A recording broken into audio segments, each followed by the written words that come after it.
ദൈവത്തിന് മഹത്വം. നമ്മുടെ പ്രതിദിന ആഹാരം ഏപ്രിൽ 25. സുരക്ഷിതത്വത്തിലേക്ക്. അവൻ ഉയരത്തിൽ നിന്ന് കൈനീട്ടി എന്നെ പിടിച്ചു. 2 ശമൂവേലിന്റെ പുസ്തകം 22 അധ്യായം 17 പിതാവ് നോക്കി നിൽക്കെ ഒരു കുഞ്ഞു ബാലിക ചെറിയ അരുവിയിൽ കൂടി വേച്ചു നടക്കുകയായിരുന്നു. അവളുടെ റബ്ബർ ബൂട്ട്സ് മുട്ടപ്പം ഉണ്ടായിരുന്നു. വെള്ളം തെറിപ്പിച്ച് നടന്ന് കുറച്ച് ആഴത്തിലേക്ക് നടന്നപ്പോൾ ബൂട്ട്സിൽ വെള്ളം കയറി.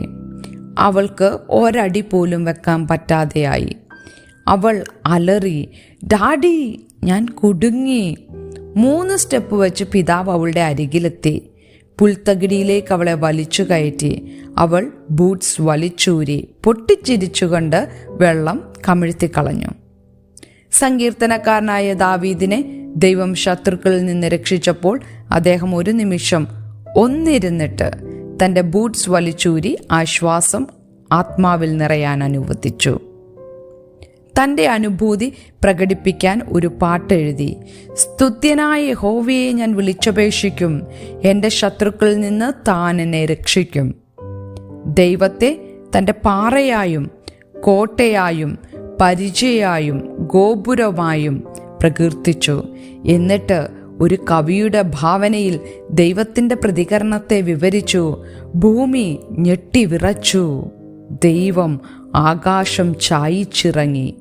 അവൻ്റെ സന്നിധിയിൽ നിന്ന് മിന്നലുകളും ഇടിയും പുറപ്പെട്ടു. അവൻ്റെ ശബ്ദം ഇടിമുഴക്കി. പെരുവെള്ളത്തിൽ നിന്ന് അവനെ വലിച്ചെടുത്തു. ഇന്ന് നിങ്ങൾ ഒരു പക്ഷേ ചുറ്റും എതിർപ്പുകൾ നേരിടുന്നുണ്ടാകാം.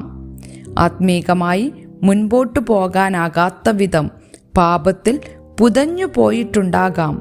മുൻകാലങ്ങളിൽ ദൈവം നിങ്ങളെ സഹായിച്ചത് ഓർക്കുക. എന്നിട്ട് അവനെ സ്തുതിക്കുകയും തുടർന്നും സഹായം ആവശ്യപ്പെടുകയും ചെയ്യുക. നിങ്ങളെ രക്ഷിച്ച ദൈവത്തിൻ്റെ രാജ്യത്തിലാക്കിയതിനാൽ പ്രത്യേകമായി നന്ദി പറയുക. ചിന്തിക്കുക, പ്രതിസന്ധികളിൽ ആയിരിക്കുമ്പോൾ മുൻകാലങ്ങളിൽ ദൈവം ചെയ്ത നന്മകളെ ഓർക്കാതെ പോകുന്നത് എന്തുകൊണ്ട്? ദൈവത്തെ സ്തുതിക്കുന്നത് ദൈവത്തിലുള്ള വിശ്വാസം വർദ്ധിക്കുവാൻ ഇടയാക്കുന്നില്ലേ? ദൈവത്തിനു മഹത്വം.